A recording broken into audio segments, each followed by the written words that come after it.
नमस्कार. रामराम मंडळी, कसे आहात?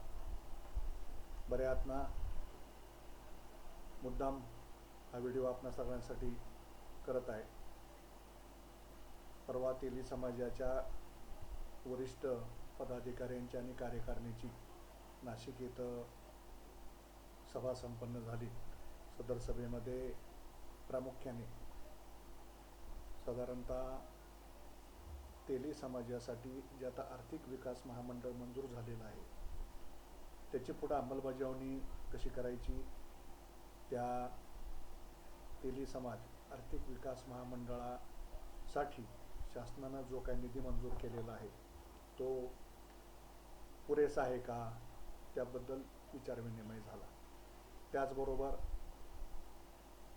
समाजातील समस्या, रूढी परंपरा, समाजानं आता कोणती भूमिका घेतली पाहिजे, समाजानं कोणत्या भूमिकेतून आता पुढे वाटचाल केली पाहिजे, अशा इतर अनेक बाबीवर चर्चा झाली. परंतु सगळ्यात महत्त्वाचं म्हणजे की संत श्री संताजी महाराज आर्थिक विकास महामंडळ या नावाने जे तेली समाजासाठी तेली आर्थिक विकास महामंडळ मंजूर झालेलं आहे त्या महामंडळाला 50 कोटीचं भाग भांडवल महाराष्ट्र शासनानं मंजूर केलेलं आहे आणि त्याचा रीतसर GR पुन्हा एकदा कालच्या 4 मार्च रोजी प्रकाशित झाला.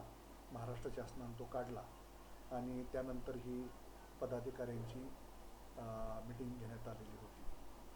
मित्रांनो, महाराष्ट्रामध्ये 36 जिल्हे आहेत आणि 36 जिल्ह्यामध्ये साधारणतः 10 ते 12 13 कोटी तरी प्रत्येक जिल्ह्याला हा निधी यायला पाहिजे आणि त्यामुळं महाराष्ट्र शासनाकडून आपल्याला कमीत कमी 500 कोटीचं भाग भांडवल मंजूर करून घ्यायला हवं आहे.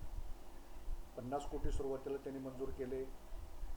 आपल्या समाजातल्या लोकांनी ज्यांनी कोणी प्रयत्न केले हे महामंडळ मिळावं म्हणून, अर्थात त्याच्यामध्ये प्रामुख्यानं सिंहाचा वाटा आहे. फडणवीस साहेबांनी आपल्या समाजाचे आत्ता महसूल मंत्री असलेले श्रीयुत चंद्रशेखर बावनकुळे, आपल्या समाजाचे माजी खासदार रामदासजी तडस, त्यानंतर समाजकारणामध्ये नेहमी अग्रेसर भाग घेणारे महासचिव डॉक्टर भूषण कर्डिले व इत्यादी अनेक लोकांनी यामध्ये त्यावेळेला भाग घेतला.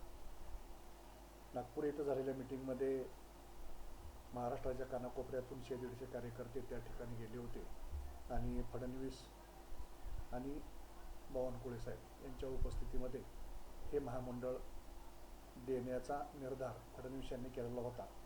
पण त्याच वेळेला लगेच इलेक्शन लागणार होतं. शेवटच्या कॅबिनेटच्या 1-2 फक्त मिटिंगा होणार होत्या आणि अत्यंत धावपळीमध्ये 1-2 दिवसामध्ये तो GR तेली समाजासाठी तरी कमीत कमी GR हा निघाला पाहिजे. 8 तास काही मंडळी धरल्यामुळं दुसऱ्या दिवशी 50 कोटी जे काय शासन मंजूर करेल तेवढं भाग भांडवल मंजूर करून घेऊन हा GR काढण्यात आला. आता एकदाचं हे महामंडळ मंजूर झालं असं आपण म्हणूया. परंतु आता त्याच्यामध्ये बारकाईनं अभ्यास केला, त्या महामंडळाच्या माध्यमातून सर्वसामान्य तेली समाजातील गोरगरीब, सर्वसाधारण परिस्थिती असलेले लोक यांचा आर्थिक स्तर उंचावला पाहिजे या हेतूने विविध योजना त्यात टाकलेल्या आहेत. त्याच्यामध्ये सगळ्यात सुंदर आणि महत्त्वाची योजना म्हणजे थेट कर्ज 1 लाख रुपये एका कुटुंबाला आणि ज्यांना स्ट्रीट व्हेंडर ज्याला म्हणतो आपण, की छोटे व्यवसाय 1 लाखात बसतील अशा स्वरूपाचे व्यवसाय ज्यांना करायचे आहेत त्यांना हे 1 लाख रुपये महामंडळाकडून बिनव्याजी कर्ज 4 वर्षाच्या परतफेडीनं मिळणार आहे. त्याच्यावरती कोणतंही व्याज असणार नाही आणि 1 लाखापर्यंतचं कर्ज हे महामंडळाकडून मिळेल. त्या व्यक्तीला, त्या पुरुषाला किंवा त्या महिलेला महामंडळाव्यतिरिक्त बँकेकडे कुठेही जावं लागणार नाही. मात्र त्यानंतर बाकीच्या ज्या योजना आहेत की त्याच्यामध्ये मित्रांनो सीड कॅपिटल योजना आहे, त्यानंतर पुढे 10 लाखापर्यंतचं वैयक्तिक कुणाला उद्योग काढायचा असेल त्याच्यामध्ये व्याज परतावा योजना आहेत. त्यानंतर महिलांच्या सक्षमीकरणासाठी महिला बचत गटांचे काही उद्योग व्यवसाय असतील तर त्याच्या व्याज परताव्याची योजना आहे. मुलांच्या उच्च शिक्षणासाठी मुलांना बँकेकडून जर कोणी कर्ज काढलं असेल तर त्याचं व्याज महामंडळाकडून परतावा अनुदान रूपानं मिळणार आहे. अशा विविध योजना आहेत पुढे. पण या सगळ्या योजनांची अंमलबजावणी करायची झाली तर महाराष्ट्रातले 36 जिल्हे आपण जर कन्सिडर केले आणि प्रत्येक जिल्ह्याला 10-12 कोटी रुपये तरी वाटण्याला आले पाहिजेत, तरच कुठेतरी लोकांचं समाधान होईल. कारण ज्या ज्या वेळेला आम्ही लोकांच्या पुढे या महामंडळाच्या विविध योजना मांडल्या त्यावेळी लोकांचा उत्साह वाढलेला आहे. लोक वाट बघतायत की कधी एकदा या महामंडळाची अंमलबजावणी होऊन सर्वसामान्य लोकांना प्रायमरी स्वरूपातील 1,00,000 रुपये एका कुटुंबाला व्यवसाय करण्यासाठी मिळतील. कारण सगळ्यात पायाभूत त्याची योजना कुठली जर असेल तर एका कुटुंबाला 1,00,000 रुपयांनी थेट महामंडळाकडून. त्यानंतरची एक योजना आहे ती म्हणजे सीड कॅपिटल योजना.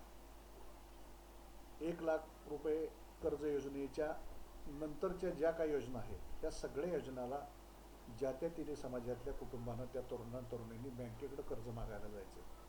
उदाहरणार्थ एखाद्या तरुणाला शिक्षणानंतर वाटलं की मला 5 लाखाचा एखादा उद्योग, एखादा व्यवसाय किंवा एखादा जे काही त्याला करायचं आहे ते 5 लाखाचं त्याला करायचं आहे. मग तो तेल घाण्याचा व्यवसाय असेल, ते इतर कुठलाही व्यवसाय असेल, फर्निचरचा असेल, कुठलाही व्यवसाय असेल. पण हा व्यवसाय त्याला 5 लाखाचा करायचा असेल तर 5 लाख मर्यादेच्या व्यवसायासाठी त्या व्यक्तीला, त्या तरुणाला किंवा त्या तरुणीला बँकेकडे कर्ज घ्यायला जावं लागणार आहे. पण तुम्हाला माहिती आहे बँकेकडे कर्ज घ्यायला गेल्यानंतर बँक म्हणते तुमचे 25% आणा, ज्याला आपण इक्विटी म्हणतो, आणि बँक म्हणते की आम्ही तुम्हाला 75% तुम्हाला कर्ज देऊ. आता उद्योग 5 लाखाचा सुरू करताना स्वतःच्याकडचे 25% घालायचे म्हणजे 1,25,00,000 रुपये घालावे लागणार. आणि ह्या 1,25,00,000 रुपयापैकी जर कोणाकडे पैसे नसतील तर त्यापैकी 1,00,000 रुपये म्हणजे 20% प्रकल्प अहवालाच्या, 5 लाखाचा प्रकल्प असेल तर त्याचे 20% म्हणजे 1,25,00,000 इक्विटीपैकी 1,00,000 रुपये महामंडळ बीज भांडवल म्हणून देईल, ज्याला कमर्शियल भाषेमध्ये सीड कॅपिटल योजना असं म्हटलं जातं.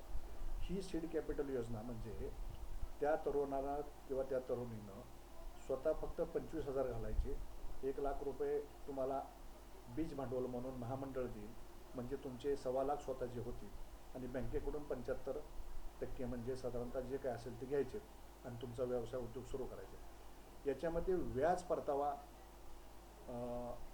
ही योजना आहे. शिवाय हे जे सीड कॅपिटल 1,00,000 रुपये घेतलेलं आहे हे 4 वर्षात परत करायचं आहे. म्हणजे जर एखाद्यानं व्यवसाय 5 लाखात सुरू केला, 75% कर्ज बँकेकडून घेतलं आणि 1,00,000 रुपये बीज भांडवल महामंडळाकडून घेतलं आणि स्वतःचे 5% म्हणजे 25,000 घातले आणि त्यानं उद्योग व्यवसाय सुरू केला आणि ते नियमित बँकांचे हप्ते फेडले, बँकांचं नियमित व्याज भरलं, महामंडळाचा हप्ता परत केला, महामंडळाचं व्याज त्याला 6% असणार आहे. बीज भांडवल जे 1,00,000 रुपये महामंडळाकडून मिळणार आहे त्याच्यावरती व्याज देखील 6% महामंडळाचं असणार आहे. हे सगळं तुम्हाला 4 वर्षामध्ये परतफेड करायची आहे. तर अशा स्वरूपाच्या अनेक महत्त्वाच्या त्यामध्ये योजना आहेत. त्यानंतर वैयक्तिक स्वरूपाचं कोणाला जर 10 लाखाचा व्यवसाय करायचा असेल तर 10 लाखाच्या व्यवसायाचं लिमिटची योजना अशी आहे की हा 10 लाखाचा व्यवसाय तुम्ही बँकेकडं प्रोजेक्ट देऊन बँकेकडनं कर्ज मंजूर करायचं. काय असेल ते 25% तुम्ही घालायचे, त्याच्यामध्ये महामंडळ तुम्हाला बीज भांडवल देणार नाही. म्हणजे 10 लाखाचा प्रकल्प असेल तर 2.5 लाख तुम्ही घालायचे, 7.5 लाख बँक देईल, तुम्ही प्रकल्प सुरू करायचा आणि त्या तुमच्या उद्योगातील नियमित हप्ते तुम्ही फेडले, बँकेला नियमित तुम्ही व्याज देखील दिलं तर तुम्ही दर 6 महिन्यांनी त्याचा अहवाल महामंडळाला सादर करायचा आहे. आणि महामंडळ काय करेल तर तुम्ही नियमित व्याज भरताय म्हणून तुमचं जेवढं व्याज झालेलं आहे, तुम्ही जेवढं बँकेला व्याज भरलेलं आहे तेवढं व्याज महामंडळ तुम्हाला फुकट अनुदान म्हणून विनाप्रतीच्या मुद्द्यावरती देणार आहे. म्हणजे तुम्हाला दिलेलं व्याज ते परत महामंडळ घेणार नाही, ज्याला व्याज परतावा योजना असं म्हटलं जातं. तर ह्या अशा 1,00,000, 5,00,000, 10,00,000 ह्या अशा 3 वैयक्तिक स्वरूपाच्या योजना आहेत. पण 10 लाखाच्या पुढच्या ज्या योजना आहेत त्या सगळ्या ह्या गटाच्या माध्यमातून करायच्या आहेत. पुरुषांचा गट, महिलांचा बचत गट, मग तो 10 लाखापासून 50 लाखापर्यंतचा उद्योग असला तरी चालेल. त्या उद्योगामध्ये सुद्धा महामंडळ फक्त व्याज परतावा देणार आहे. म्हणजे तुम्ही कर्ज बँकेकडूनच घ्यायचे, बँकेकडूनच कर्ज घेऊन तुम्ही तुमचा उद्योग सुरू करायचा आहे. फक्त तो तुमचा उद्योग म्हणजे पहिल्यांदा कुठल्या याच्यामध्ये महामंडळाकडून तुम्हाला लेटर ऑफ इंटेंट मिळेल. म्हणजे तुम्ही बँकेकडे गेला 5 लाखाच्या उद्योगासाठी, तर बँक तुम्हाला महामंडळासाठी पत्र देईल की XYZ यांचा प्रकल्प अहवाल आमच्याकडे आलेला आहे आणि हा प्रकल्प अहवाल आम्ही कन्सिडर करू शकतो. हे पत्र तुम्ही महामंडळाला दिल्यानंतर महामंडळ पुन्हा त्याचा अभ्यास करेल त्या प्रकल्पावरती, आणि तो प्रकल्प चांगला असेल तर महामंडळ लेटर ऑफ इंटेंट त्या उमेदवाराला देईल बँकेसाठी. आणि त्या लेटर ऑफ इंटेंटचा अर्थ असा की जर हा उद्योग संबंधित व्यक्तीने व्यवस्थित केला, व्यवस्थित हप्ते भरले, व्यवस्थित व्याज भरलं, त्याचं जे काय व्याज असेल ते महामंडळ त्यांना परतावा ह्या स्वरूपात देईल. हे लेटर ऑफ इंटेंट बँकेला सादर केल्यानंतर बँक तुम्हाला कर्ज मंजूर करेल. म्हणजे अशा अनेक स्वरूपाच्या पुढे योजना आहेत. विद्यार्थ्यासाठी योजना आहेत.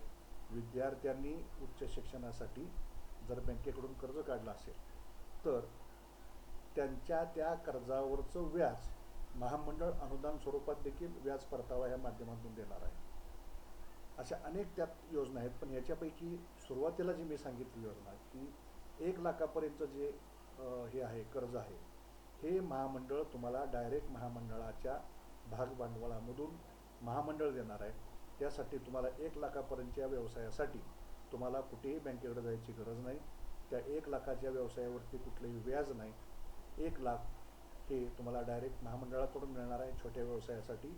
आणि हीच सगळ्यात उत्तम त्यातली योजना आहे की तळागाळातल्या सर्वसामान्य माणसांना 1 लाखापर्यंतचा जो काय व्यवसाय करायचा असेल त्यासाठी बँकेचे दरवाजे झिजवायची गरज नाही.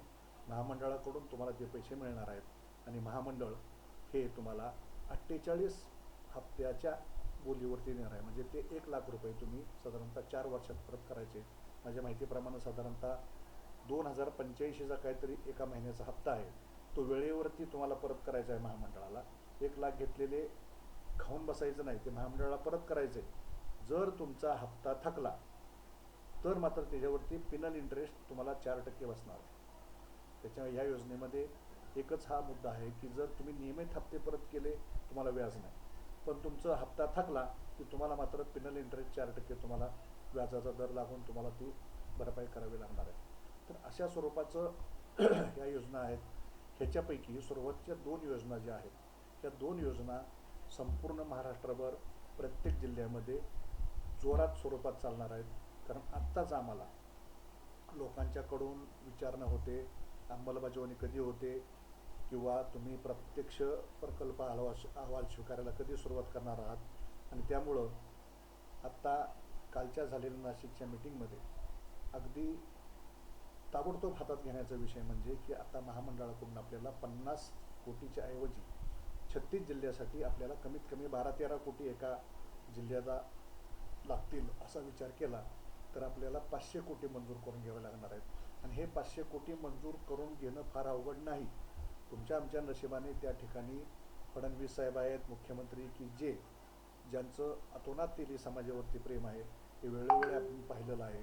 त्या ठिकाणी तुमच्या आमच्या नशिबाने आपल्या तेली समाजातील अत्यंत होतकरू आणि जिगरबाज मंत्री माननीय चंद्रशेखर बावनकुळे त्या ठिकाणी महसूल मंत्री म्हणून आहेत. त्यांनी भाजपचं अध्यक्षपद अजूनही सांभाळलेलं आहे आणि भाजपच्या ह्या सरकारमध्ये आणि भाजपच्या कॅटेगरीमध्ये नंबर 2चे मंत्री म्हणून त्यांना ओळखलं जातं. आणि त्यामुळं त्यांच्या असणाऱ्या पदाचा आपण जर फायदा करून नाही घेतला तर आपल्यासारखं करंट कोणीही नाही असं आपल्याला त्या ठिकाणी भविष्यामध्ये वाटेल. विजय वडेट्टीवार जरी विरोधी पक्षामध्ये असले तरी समाजाच्या कुठल्याही हिताच्या कामासाठी ते सरकारबरोबर असतात, समाजाबरोबर असतात. आणि त्यामुळं आपल्याला 500 कोटी भाग भांडवल मंजूर लवकरात लवकर करून घ्यायचे. 500 कोटी भाग भांडवल मंजूर करून घेण्यासाठी मात्र त्या ठिकाणी शासनाच्या वतीनं आपल्याला काहीतरी हिंट देण्यात आलेली आहे. महाराष्ट्रामध्ये तेली समाज हा मोठ्या प्रमाणात आहे. महाराष्ट्रामध्ये तेली समाज हा काही वेळेला बोललं जातं आहे की आज तो 2 नंबरच्या म्हणजे लोकसंख्येमध्ये आहे. पण कागदोपत्री हे आपल्याला सिद्ध करावं लागणार आहे की महाराष्ट्रामध्ये टोटल तेली समाज एवढा आहे आणि एवढी जनसंख्या ही तेली समाजाची ही सरकार बरोबर आहे, भाजप बरोबर आहे, किंवा एवढ्या मोठ्या लोकसंख्येसाठी हा 50 कोटीचा निधी हा तुटपुंजा आहे आणि हा कमीत कमी 500 कोटीचा निधी असला पाहिजे. तर अशा प्रकारचं आपल्याला जर त्या ठिकाणी मंजूर करून घ्यायचं असेल तर त्या ठिकाणी आपल्याला लवकरात लवकर तेली समाजाची जनगणना करणं अत्यंत महत्त्वाचं आहे. म्हणजे कालच्या त्या मीटिंगमधला की पॉईंट कुठला जर असेल तर तेली समाजाची जनगणना ही लवकरात लवकर पूर्ण करून तो संपूर्ण डाटा हा महाराष्ट्र शासनाच्या पुढं सादर करावा लागणार आहे. आणि त्यामुळं आजचा हा व्हिडिओ मी तुम्हा सगळ्यांना विनंती करण्यासाठी करत आहे की आपल्याला सातारा जिल्ह्याची जर आपण विचार केला तर सातारा जिल्ह्याची जनगणना आपल्याला लवकरात लवकर करायची आहे. सातारा जिल्ह्यामध्ये मित्रांनो तिळवण तेली समाज आणि लिंगायत तेली समाज असे दोन प्रामुख्यानं घटक आहेत. लिंगायत तेली समाजाची मंडळी त्या दिवशी हजर होती. त्यांनी सरळ सरळ निर्णय घेतला की त्यांनी एका एजन्सीला काम द्यायचं ठरवलं आहे. त्यांच्यामध्ये आणि माझंही तेच म्हणणं आहे की उन्हाचा हा एक उन्हाळा आता सुरू झाला आहे, उन्हाचा प्रखर ऊन आहे आणि उत्साहामध्ये कार्यकर्ते एक दिवस 2 दिवस बाहेर पडतात, पण 5-7 दिवस संपूर्ण तालुक्यामध्ये फिरणं, तालुक्यातल्या प्रत्येक गावात जाणं, त्या ठिकाणी फॉर्म भरून घेणं, जनगणना करणं, ही लोकं पुन्हा टिकत नाहीत किंवा तेवढा उत्साह राहत नाहीत. मग त्यापेक्षा त्यांनी लिंगायत समाजाने काय केलं की त्यांनी एका एजन्सीला ठरवून दिले एक 4 लोकांना की तुम्हाला एवढे एवढे दररोजचं मानधन मिळेल, तुम्हाला रोजचा तुमच्या मोटरसायकलसाठी पेट्रोल भत्ता मिळेल, तर तुम्ही हे तालुकाभर फिरून प्रत्येक गावात एकही घर न सोडता ही संपूर्ण जनगणना लवकरात लवकर करावी. आता आपण ठरवायचं आहे तिळवंतिली समाजाच्या आपल्या लोकांनी की आपल्या सातारा जिल्ह्यामध्ये आपण जनगणना कशी करायची. या ठिकाणी मी सर्वांना आवाहन करतो किंवा नम्र विनंती करतो ही जनगणना कुठल्याही संघटनेच्या मार्फत नाही. ही जनगणना कुठल्याही संघटनेचा अजेंडा तूर्त समजू नये. ही जनगणना ही सर्वसाधारण संपूर्ण तेली समाजाच्या हितासाठी आहे आणि त्यामुळं या जनगणनेसाठी सातारा जिल्ह्यातल्या प्रत्येक समाजसेवक, प्रत्येक समाजाच्या कार्यकर्त्यानं, प्रत्येक समाजाच्या पुढाऱ्यानं या ठिकाणी हातभार लावला पाहिजे. यासाठी जे आपण फॉर्म तयार करणार आहोत ते फॉर्मवर देखील कुठल्याही संघटनेचं नाव असणार नाही, कुठल्याही पदाधिकाऱ्यांचं नाव असणार नाही. कारण मला माहिती आहे त्याच्यावरती नाव, गाव आणि कोणाचं संघटनेचं नाव आलं की 4 लोक त्याला प्रतिसाद देतात, 4 लोक देत नाहीत. मग लोक म्हणतात की त्यांचं आहे तर त्यांना करू द्या, हा म्हणतो ते करत नाही तर ते करतील आणि त्यामुळं सगळा हा जो एक आपल्या विकासाचा अजेंडा आहे हा कुठंतरी मागं पडेल. आपल्यात काय कुठे मतभेद असतील तर ते मतभेद आपण काही दिवसासाठी बाजूला ठेवूया. मी प्रत्यक्ष यानंतर जिल्ह्यातल्या अनेक कार्यकर्त्यांशी बोलणार आहे आणि तुम्ही आम्हाला सूचना करा हे कसं केलं पाहिजे, कशा पद्धतीने केलं पाहिजे. परंतु ही जनगणना आपल्याला एकही घर जिल्ह्यातलं तालुक्यातलं न सोडता ही संपूर्ण करायची आहे. मग ते घर तेली समाजाचं घर कुठल्याही शाखेचं असेल, कुठल्याही याचं असेल, ते आपल्याला त्याची जनगणना आपल्याला त्याचा फॉर्म भरून घेऊन पुढे शासनाकडं तो डाटा आपल्याला पाठवायचा आहे. आणि यासाठी हा आजच्या व्हिडिओचा खटाटोप आहे. पुन्हा एकदा सगळ्यांना नम्र विनंती की या जनगणनेच्या कामामध्ये कुठलाही हेवेदावे, अडसर, गटतट, संघटनांचे गटतट हा विचार न करता आपण हा एक संकल्प जो केलेला आहे तो लवकरात लवकर कसा पूर्ण करूया, यासाठी लागणारा निधी, यासाठी लागणारं अर्थबळ हे कशा पद्धतीने उभं करायचं तुम्ही आम्ही ठरवूया. मी सदैव तुमच्याबरोबर आहे.